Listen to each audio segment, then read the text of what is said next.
All right, welcome to the party, guys. We're going to be talking about the Great Firewall of China. This is for Group 1-8.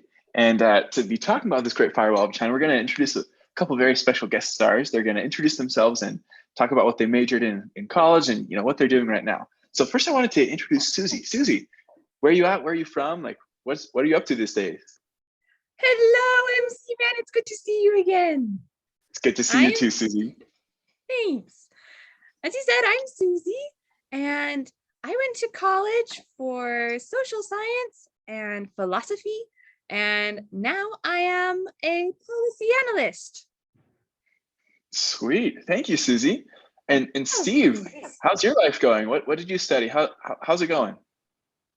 Howdy, y'all.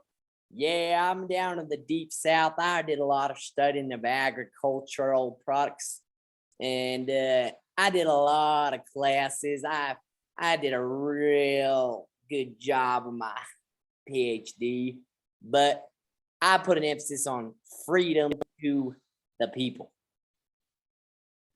That's awesome, Steve. Thank you so much. And Dr. Monster, Cookie Monster, how you doing? Like, what did you study? How'd you get your doctorate? Can you hear me? I can hear you, Dr. Monster. How's it going?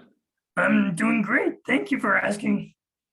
You're Yes, welcome. so I am Dr. Monster, and I teach data communications at a local college. That's awesome. And how long have you had your doctorate degree, Dr. Monster? Like 10 years. That's pretty great. And thank you so much, everybody, for coming. I'd love to, discuss the Great Firewall of China. And Dr. Monster, I'd love to pass it over to you first so that we can learn a little bit about what the Great Firewall of China even is. Yeah, so the Great Firewall of China.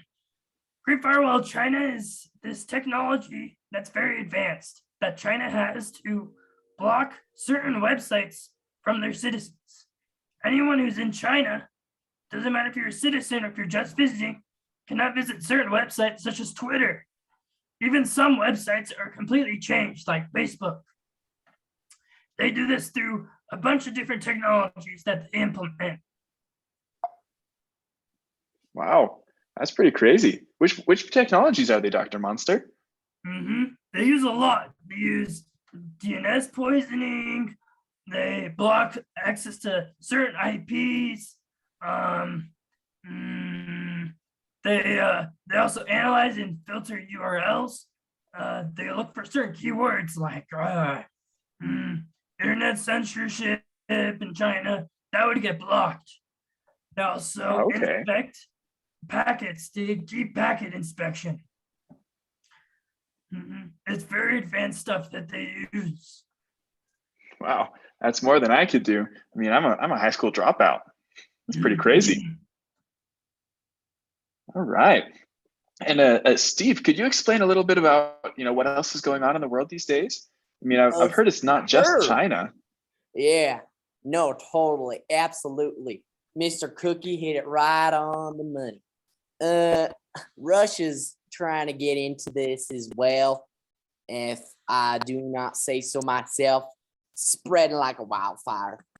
Basically put, the Russian government started out with who knows what type of intention, but they're really loving their power. That is for sure.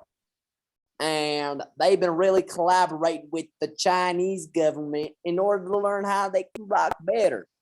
So we're seeing this new emergence of the Russia's Iron Curtain. I repeat, Iron Curtain. You remember the old days? Yeah. Similar, but now with technology. And basically, Russia's limiting citizens to reach outside world. They're literally building a wall. I repeat, a wall. I mean, I can't do agriculture with no wall. Anyway, basically, I've been hearing stories on the news reports of citizens who do not believe that the attacks we are seeing from Russian and actually coming from Russia. The citizens are slowly but surely having their rights taken away. Another thing we're really seeing emerge in Russia is this new thing of blocking VPN. You know what I'm saying? VPN. Yeah. And with these blockages of VPN, we're only seeing VPN sponsored by government. I repeat, not the people's VPN, but the government VPN. And it's forcing users, get out of here, listen to your video. It's forcing the users to be controlled. Anyways, I'm very passionate about this topic, and I'm just repeating what Dr. She Monster, smart man over there, the techniques are spreading. That's true. And I can tell you're super passionate about this, Steve.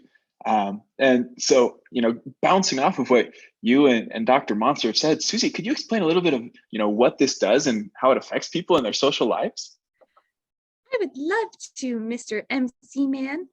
So what's happening is, well, there's a lot of factors at play here. One of them is economic with the businesses. And these businesses are both inside China or Russia and outside. A lot of businesses outside of these countries are having a hard time even wanting to do business with these countries because it really puts a restraint on their business. And on the inside, that's both good and bad because on one hand, it helps for internal businesses to bloom without being, stomped out by external businesses and foreign businesses, and that lets them bloom. But on the other hand, you don't get the fun competition and rivalry of other businesses. So yeah. You also have something called an information bubble happening, which in this case, as Steve alluded to, the citizens are really only getting the information that their government wants them to have. And that has caused a big rift between multiple generations.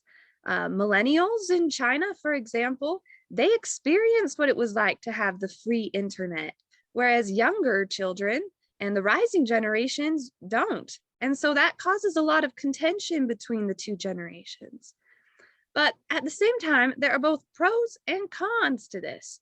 On one hand, you have censorship, which isn't that different from what parents do in their own homes, preventing their kids from going to bad websites or watching bad movies, or in schools, where schools don't want their children and students to go to those websites either. So on one hand, it can be good, and on one hand, it's very restrictive. So there's a line. Where do we balance that line? Should it come from government? Does that make it easier on parents and society as a whole not to worry about that? I don't know. It's a pretty good question. Maybe we should, open that up to the panel. Is there anything that should be restricted, and should anything be restricted?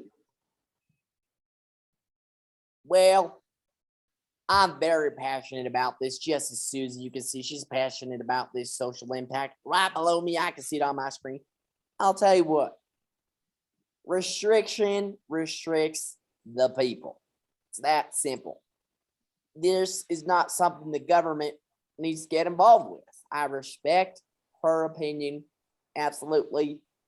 But at some point, the people, they need their freedoms. And it's interesting because even in Russia right now and in China, we see multiple people finding side routes in order to avoid the government officials from trying to control their lives, whether that be through 30% of Chinese citizens using, personal VPNs or less noticeable networks. It's about the people, man. And I believe that must be talked about over and over and over again. All right. So Steve's pretty passionate. He's like, "Oh, we gotta, respect the people. The government can't do anything with it, and there should be zero restrictions." And Susie, you've got a look on your face that says you disagree a little bit on that. It's hard to say that there should be very little to no restriction, I mean, sometimes it's really helpful. I think of all the parents there and how wonderful that could be for them, not to have to worry about their children getting on bad sites or who knows what. It could also block a lot of crime. Okay. As Steve said, I do believe in a lot of freedom and people should be able to choose, but maybe there should be an approach where it's more the people decide what gets blocked as a whole. That makes sense. So we've got, two different opinions from Steve and from Susie and Dr. Monster. Are you awake? Hello there, Dr. Monster. Ah, there we go. Dr. Monster, do you have an opinion on this? Do you think there should be restrictions and Doctor, I think your microphone is still muted. Oh, sorry. Can you hear me now? Yeah, perfect. Sorry about that. China, they started off with good intentions. They were blocking bad websites and doing good things for their people. But we all need to decide where we draw that line. Are we going to block everything? Are we going to block nothing? I don't think either of those are two good options. But there are certain things that the government should do and can do to block the crime and bad things. Thank you. You're welcome. And thank you guys all for sharing. Looks like we're about out of time, but I'd love to go over the other questions, just there's not enough time. Maybe the next time we get together, we'll be able to talk about these other questions that we got in. So thank you guys so much for coming and for joining us and explaining the Great Firewall of China and the implications that it has. Absolutely. Thank you for having us, Mr. MC Man. It was a pleasure. Good seeing y'all as always. Good to see you, Steve and Dr. Munster. Bye! Bye. Bye-bye, folks.